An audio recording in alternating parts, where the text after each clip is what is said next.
Well, J. Cole's one of my favorite rappers on planet Earth, so really it was a super high honor when he sought me out for Born Sinner.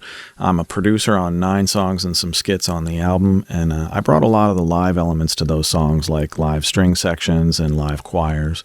This album came out the same day as Kanye's Yeezus album did, which I also produced on. So Born Sinner debuts number 2 on the top 200, Yeezus debuts number 1, but on week 3, Born Sinner took over the number 1 spot from Kanye, and still Born Sinner is one of my favorite albums I've ever produced on. But, you know, in the studio, I was just super impressed with J. Cole's kindness and professionalism.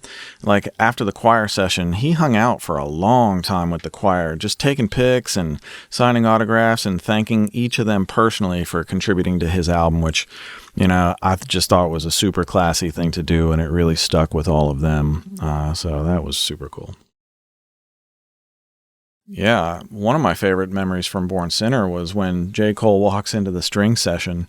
We had 16 string players at Avatar Studio A rehearsing my arrangement of I Think She Knows when he walked in. And I was at the front studio glass watching the string session, and Cole just kind of walks up next to me and looks out at the strings playing his song, and he motions to me like he's playing a keyboard, and he's like, I always thought that live strings just sounded like the keyboard. I never had any idea that they sounded like that.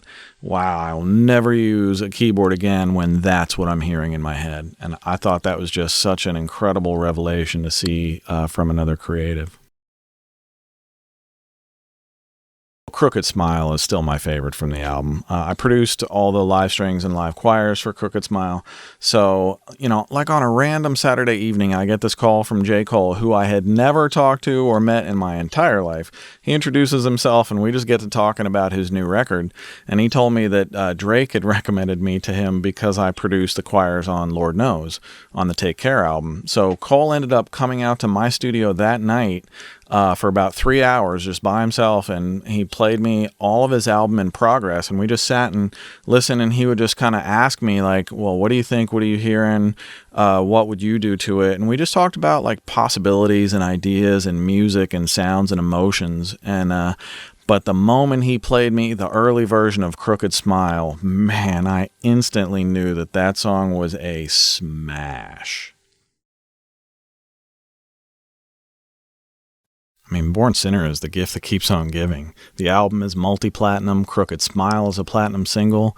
I'm a producer on a song called She Knows, which recently blew up on TikTok, and it's become one of the top 10 songs I've ever worked on in my entire career, and it's approaching 1 billion streams 10 years after its release. It's just crazy.